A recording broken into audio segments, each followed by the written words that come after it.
Boy, I tell you what, if it's not one thing, it's another. Today, my pedal stopped working in the middle of service. She knows we were struggling a little bit. But the sound system didn't stop halfway through the service, so we're gaining ground a little bit, right? All right, I've got...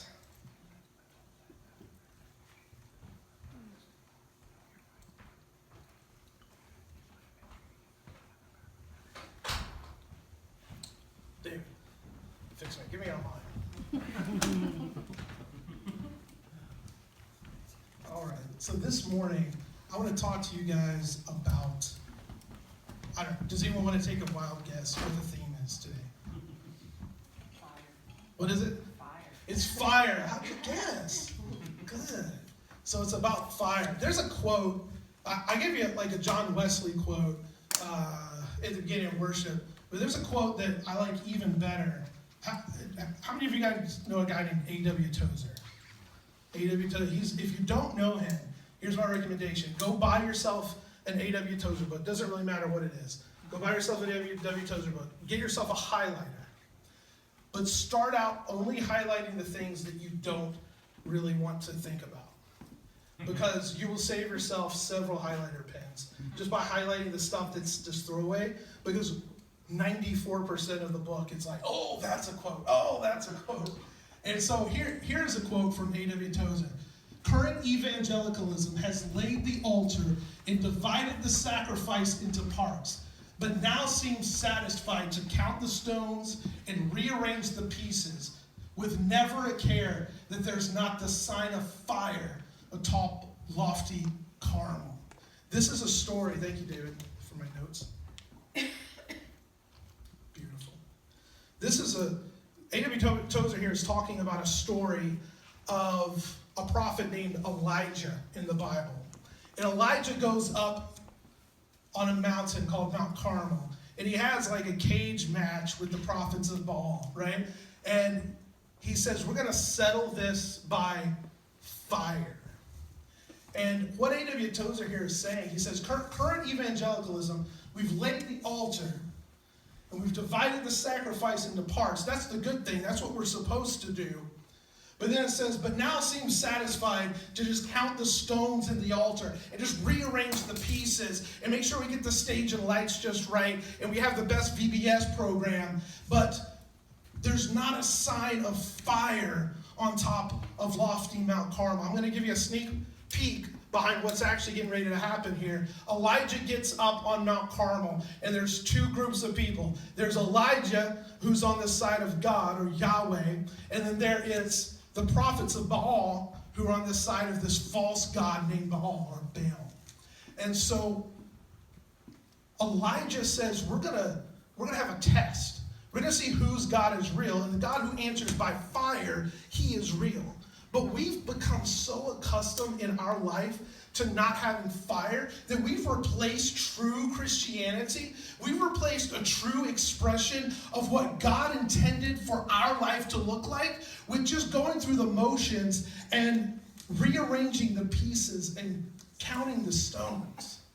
We've made it such a checklist in our life that we go down and we say, I did my prayer time, I did my Bible reading, I went to church on Sunday, I helped set up and tear down, I participated during the worship service, and it becomes a rote thing that there's not a sign of fire. What is fire? Let's take you back a few weeks ago. How many of you remember we talked about Leviticus, and there's all this instruction on how to build the altar. And then after the instruction on how to build the altar, he says, never let the fire on the altar go out. And you're going, wait a minute, God, you forgot a part. You said don't let the fire go out. You didn't tell us how to put it on in the first place. And that was okay, because 2 chapters later we found out when they dedicated the altar that fire, it says fire came forth from out of Yahweh and lit the altar. And they go, oh, now we don't let it go out. So we understand how or what the fire is. It's literally the presence of God in our life. It said the fire came out of Yahweh and lit the altar. It's literally the presence of God in our life. It's not good enough for us to have a list of religious things that we do. It's only true Christianity when we carry the presence of God. Carry the presence of God. All right, I want to get into the story here. So 1 Kings chapter 18. We're going to start in verse 20. It says this. So Ahab sent to all the people of Israel and gathered the prophets together at Mount Carmel. And Elijah came near to all the people and he said this. How long will you go limping between two different opinions?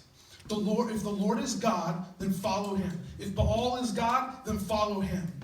And the people didn't answer him a word. If the Lord is God, follow him. If Baal, this false deity, is really God, by all means, we should follow him. But whoever's real, let's follow him. And the people are too scared to even answer. And it says this, Elijah said to the people, look, even I only am a prophet of the Lord, but Baal's prophets are 450 men. There's 450 of these false prophets of Baal, and I alone, Elijah, stand here before you. And he said this, let 2 bulls be given to us. Let them choose 1 bull for themselves and cut it into pieces and lay it on top of the wood. But don't put any fire on it. And I will prepare the other bull and lay the wood on it, but no fire. And you call upon the name of your God. So Elijah's talking to the prophets of Baal. You call upon the name of your God, and I'll call upon the name of Yahweh. And the God who answers by fire is God. Now see, we already talked about Elijah knew that he had precedence. That God is a God who answers by fire. He knew that if you build the altar, that the real God, Yahweh, answers by fire. And so he's coming in this with a little bit of confidence, right? And so he's coming up and he's going, okay, there's 450 of you false prophets, but I know that your God is not real. In fact, a little bit later in the story, we're going to see Elijah get a little testy about that fact. And he goes, you know what? Your God's not real. I'm so confident your God's not real. And I'm so confident that my God, the God of Leviticus, who puts fire on altars, is real. I'm so confident of that I'm going to stand here in front of 450 of you guys, and I'm going to prove to you by building an altar, and we're going to see who answers by fire. So they did that. They seemed like that was a fair fight.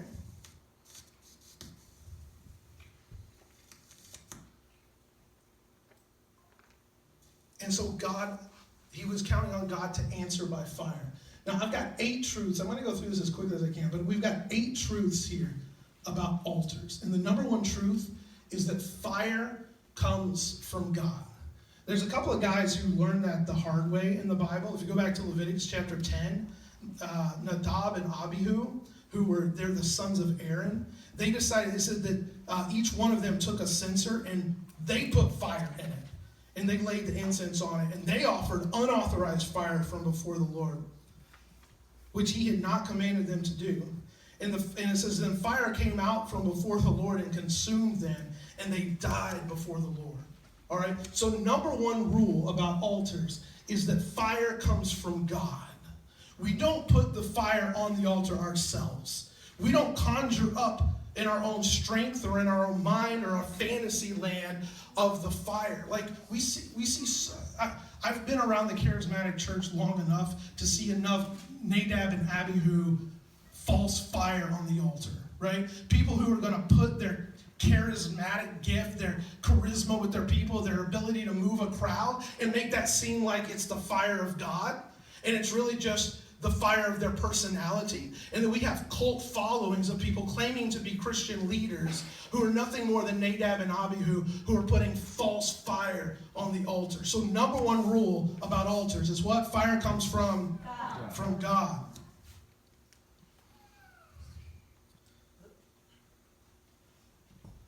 So moving on in the scripture, 1 Kings chapter 18, 25 and 26, it says, then Elijah said to the prophets of Baal, choose for yourselves 1 bull and prepare it first, for there's a lot of you guys, and you call on the name of your God. And then you don't put any fire on it.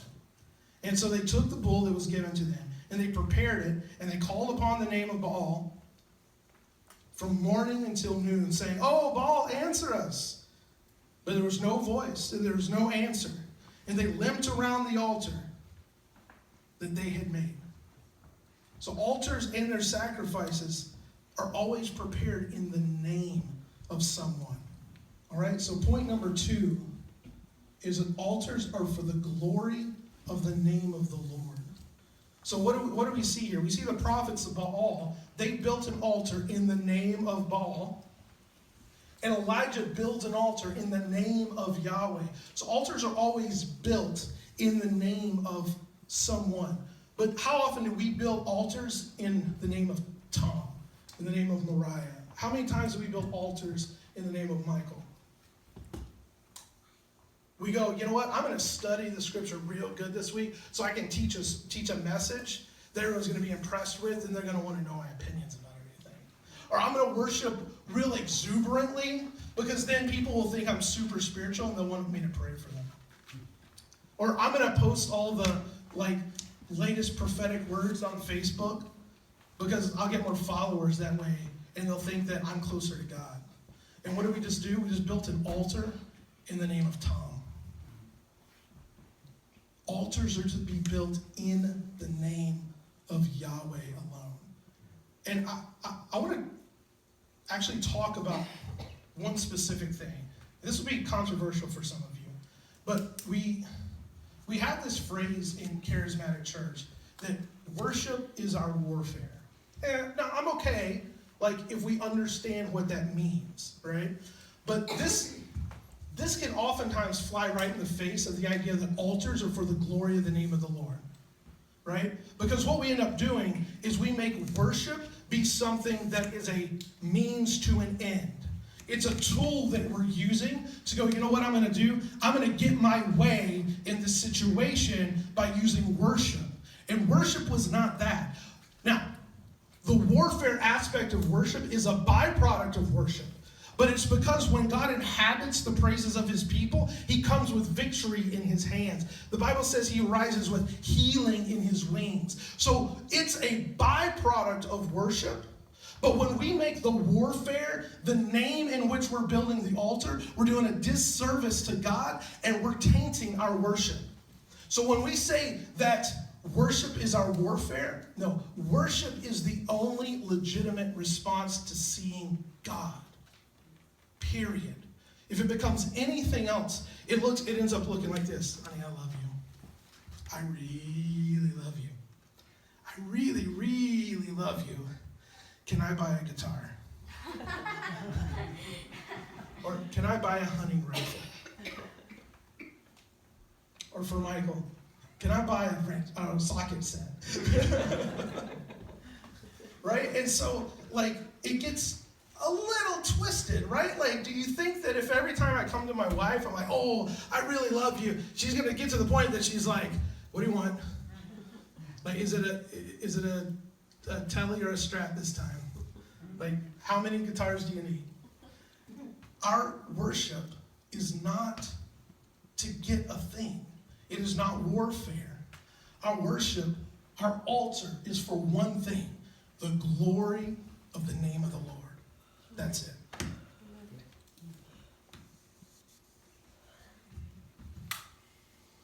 All right.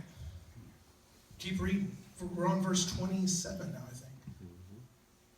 And at noon, Elijah, I love this part. At noon, Elijah mocked him and said, hey, why don't you cry louder? He's a god after all, right? Maybe he's musing or he's relieving himself. That's what it is. Your God's on the toilet, Elijah says. Maybe he's on a journey, or perhaps he just fell asleep. You got to wake him up. So, at this point, Elijah's just having fun. He's operating in the gift of sarcasm at this point, right? And he's going, "Jeez, your God's real, isn't he? What? I wonder why he's not answering. There's no fire on your altar. It's looking kind of still over there." And so Elijah's just having fun at this point. And then he goes on and he says this. As midday passed, they raved on until the time of the offering of the oblation. But there was no voice, no one answered, no one paid attention. And Elijah said to the people, "Come near to me." And the people came near. And he said, he repaired the altar of the Lord that had been thrown down. So point number 3 about altars, it's our responsibility to maintain them. So it said Elijah repaired the altar that had been thrown down. So testimony time. My wife and I moved to Florida, Alabama, like the Florida-Alabama line, not the Florida-Georgia line. That's a different song. But we moved to the Florida-Alabama line, and there was a revival going on there called the Day of the Holy Spirit Revival. And we moved down there, and we knew unmistakably that God was calling us to move down there. And then we got down there, and it was like the hellish most experience that we had ever gone through in our life. And we're going, wait a minute, God, like I thought you wanted us to move down there. And then we found out later, like God's like, I did. It's because you had so much junk in your life that I needed to get you somewhere where I could get it out. But that was not a fun process. And part of that process was I had walked with such fear and anxiety in my life for years that I couldn't hardly function it sometimes. And I would go up for prayer. Now, this is a revival setting. There's probably, I don't know, on any night, anywhere between 1,500 and 3,000 people on any given night during the revival, multiple nights a week. There's this British evangelist that was there by the name of Nathan Morris. And I love Nathan, and I love his deep British voice. And he would get up and he would say, get your eyes off me and put your eyes on Jesus. And Nathan's great. And so, but at the end of every service, if you've ever been to like one of those like big revival type churches or whatever, like at the end of every service, it's a giant mosh pit in the front. And then like the evangelist and the prayer team and the pastor, they're all going and like laying hands on everybody, right? And so like I would go down for prayer like every single night. I'm like, oh, God's going to take care of it. God's going to come set me free of this like fear, anxiety thing. And it was like, Evelyn, come here. Stand like right here. And Mally, come stand right here. And then Nathaniel, stand right there. Okay, and so like Evelyn is me, right? And you stand like right there, right there. Okay. And so Nathan Morris is coming by and he's praying with people. He's like, fire! And then boom, they hit the ground. And fire! And boom. And fire! And boom. And he gets to me, and I'm standing where Evelyn is, and he goes, excuse me, fire! And that was my experience. Basically every night for 3.5 years. I would go down to the altar. I'm like, God, I'm here. Are you going to do it now? And without fail almost, Nathan would come by, or whoever was come by on the prayer team, they would reach over me to pray for the guy behind me and pass me up. I'm like, what's the deal? Like, God, I moved from Tennessee to Florida, and I can't even get someone to smack me in the head when they pray for me? Are you kidding me? And then I finally figured out why that was. You see, I went up to Nathan one day after service, and I said, Nathan, I need you to pray for me. You got to pray for me, bro. And he says, hey, you don't need me to pray for you. You're going to be all right. And he smacks me on the chest like that and walks away. And I'm like, are you kidding me? I went home and I started waking up at like 3 o'clock in the morning for like 2 or 3 weeks straight, going down to our dining room area, turning on some worship music, worshiping God, pursuing. What was I doing? I was taking responsibility to maintain the altar. And guess what started happening? God started setting me free. God started changing my life. So much so that Nathan Morris, several months later, decided he was going to move on, to a different ministry. He was going to start like a evangelistic ministry that goes to different nations and does a bunch of great work. And his time there at Alabama was over, and it was fine. And at the end of service, everyone was lining up to tell him goodbye. And I woke up to Nathan and I go, I could hear like 4 or 5 people in front of me. oh, Nathan, you prayed for me, and God healed my body. Like, we saw amazing things. We saw a lady get out of a wheelchair, paralyzed after 22 years, healed. The next Sunday, led worship walking across the front of the stage in high heel shoes. We watched a lady who had had her bladder surgically removed, God recreate her bladder inside her body. My favorite story is this 87-year-old dude. He came up and got healed of lactose intolerance. And it's my favorite story because you go, God, he's 87. He's lived this long without ice cream. Is this really that big a deal? And God's like, it is to me. It is to him. He went home that night and ate an entire carton of ice cream, came back and testified the next day in church. So, we saw amazing things. And I'm listening as I'm standing in line to say goodbye to Nathan. I'm listening to all these testimonies. Nathan, you prayed for me and God healed me. You prayed for me and God changed my marriage. You prayed for me and God touched our finances. And I get up to him, I go, Nathan, you refused to pray for me! And it was the best choice that you ever made. Because it forced me to do what? Take responsibility to maintain my own altar. We want somebody, and look, I'm all about praying for people. We'll do it here at the end. We're going to have people come up, we're going to lay hands on you, and we're going to believe for the power of God to change your life. And if you fall down, fine. If you don't fall down, fine. Because we're not looking for the outward sign, we're looking for God to change your heart. But let me tell you this, if you get up here and have an experience, and you don't go home and maintain the altar, guess what? No good. It's not going to stick, right? We have a responsibility to maintain our own altar. All right, verse 31, 1 Kings 18:31. Elijah took 12 stones according to the number of the tribes of the sons of Jacob, to whom the word of the Lord came, saying, Israel shall be your name. So note number 4, your altar will always point to your identity in God.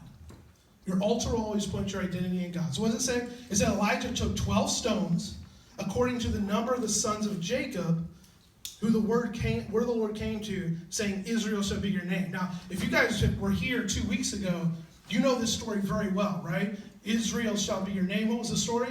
Jacob finds himself, I'm going to do the thing again, Michael. If you find yourself putting everything across the river, Yabok, the place of emptying, you find yourself alone, it's only you and God. And God wrestles with you. You wrestle back with him. And he changes your name, right? God changed the name of Jacob to Israel. Anyone remember what the word Israel means, the name Israel? What is it? Wrestles with God. One who wrestles with God. So God's so interested in us wrestling with him, he decided to name his chosen people and the patriarch of his chosen people, those who wrestle with God. We think that what we need to do in our church life is get it all figured out and not ever have questions, not ever have doubts, and just be there and do the thing. And God goes, I want my people to be those who wrestle with me. You don't have to figure me out. You don't have to have it all lined up, but you do have to fight through it. You got to wrestle with me. And so God changed the name of Jacob to Israel, and therefore changed the entire course of history. And when he changed his name, that became the name of the nation. And see, Jacob or Israel had 12 sons. And so it says here that Elijah, when he's building the altar, he builds the altar with 12 stones in remembrance of the 12 sons of Israel. Because their identity was those who wrestle with God. So point number 4 is your altar will always point to your identity in God. So you're not who they say you are. You're not the generational curse that they made you out to be, but you are who God has named you to be. verse 32 through 35. And with the stones he built an altar in the name of the Lord. And he made a trench about the altar, as great as would contain 2 seahs of seed. And he put the wood in order, and he cut the bull into pieces. And he laid it on the wood, and he said, fill 4 jars with water, and pour it on the burnt offering and on the wood. Then he said, do it a second time. They did it a second time. And he said, do it a third time. And they did it a third time. And the water ran around the altar and filled the trench with water. So point number 5 about altars is they require faith. So what's rule number 1 if you're not of altars, but what's rule number 1 if you're trying to start a fire? Don't use water, right? It's got to be dry. Rule number 1 to starting a fire is it's got to be dry. Sometimes your journey won't make sense too. It didn't really make a lot of sense for Elijah to be like, all right, now here's what we're going to do. We want to prove that God is God. And the way we're going to do that is by fire. So hear me out. We're going to start with water. We're going to pour as much water on this thing as we possibly can. And Elijah's journey just didn't make a lot of sense. And our journey doesn't always make a lot of sense. Michael, when we started Rooted Church, was there, I don't know, anybody in your life that was like, what in the world are you guys doing? What, don't you have enough going on? Like, are you sure? That you really want to, there's a lot of churches in Harrisonville. They'd probably be all right. Like, sometimes your journey doesn't make, like you sure that you're supposed to move down to Florida? Like Florida? Like where Florida Man is, doing all the crazy stuff with alligators? Are you sure? Sometimes your journey doesn't make sense. Sometimes you got to pour water on your altar. So that's rule number 1 to starting a fire. Don't use water. But then we also learn, if we read back a little bit in 1 Kings, we find out it's actually a little bit worse than that. So the nation of Israel is in the middle of a drought. So water becomes a treasured commodity. So your altar will always use an ingredient that seems to be scarce. So when God is asking you to have faith, don't just drizzle a little on. When God's asking you to do something that just doesn't seem like it makes a lot of sense, it seems to be contrary to the thing that we're trying to accomplish, pour a little more water on.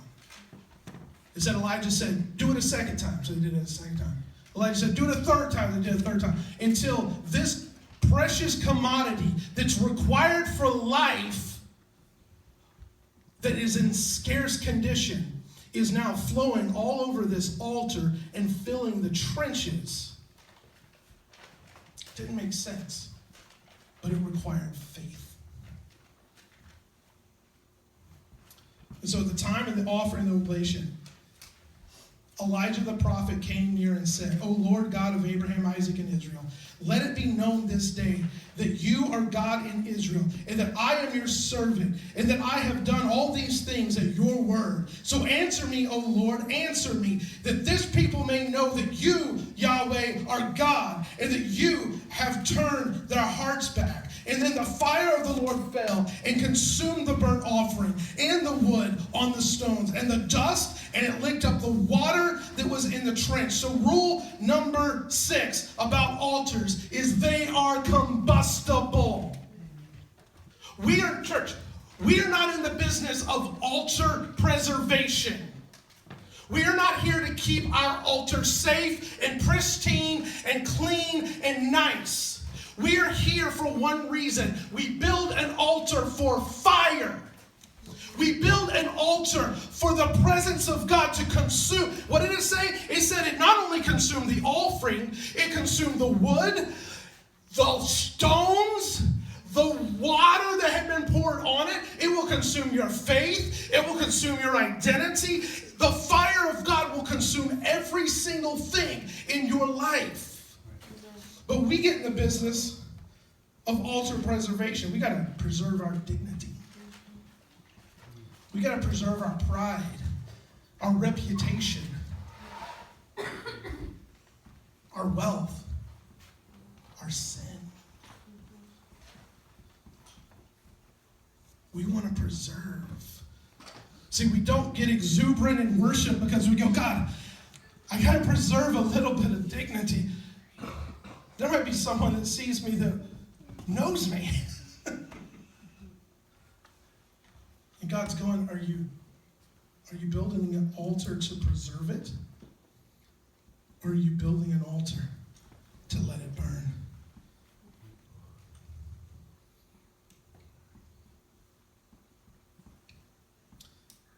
To understand the full gravity of this, about altars burning, I title this teaching, Altars or Ovens. Altars or ovens. And I want you to pay really close attention to this part.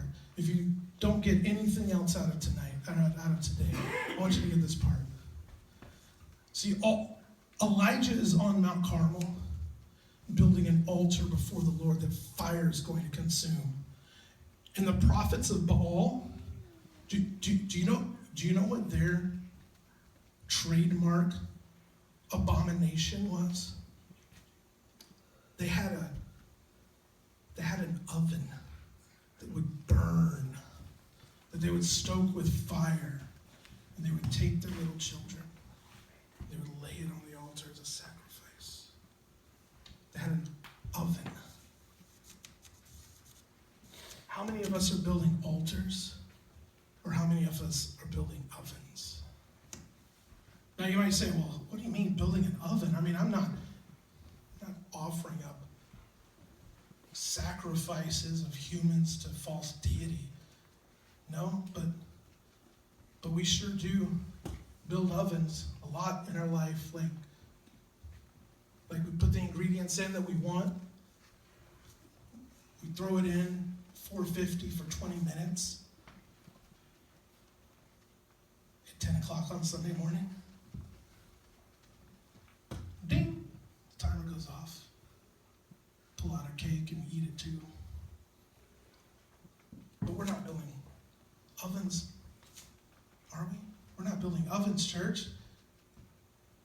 Or are we?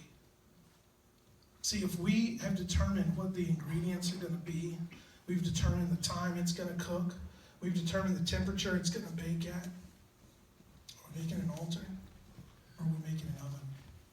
Because remember, an altar is combustible. The last 2 points here are quick, and I want you to stand with me as we do them. Point number 7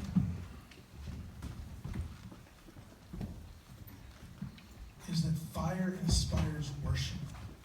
Verse 39 says this, and when all the people saw it, they fell on their faces, and they said, the Lord, He is God. The Lord, He is God. The only appropriate response to seeing the glory of God is worship. We talked about it earlier. The only appropriate response to seeing God is worship. And then 1 Kings 18:40, it said, then Elijah said to them, seize the prophets of Baal. Let not one of them escape. And they seized them, and Elijah brought them down to the brook Kishon and slaughtered them there. 450. Elijah's an old man by this time.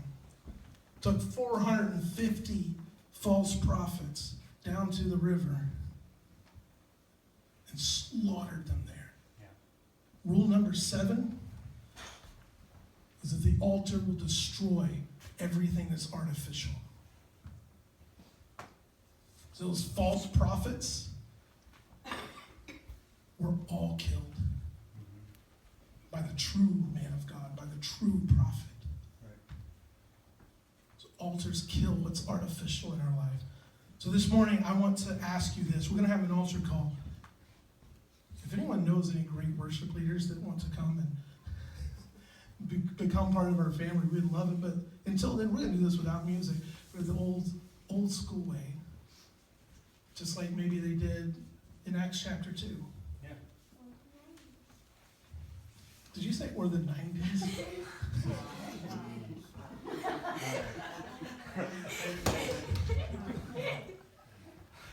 That's funny. Or the 90s.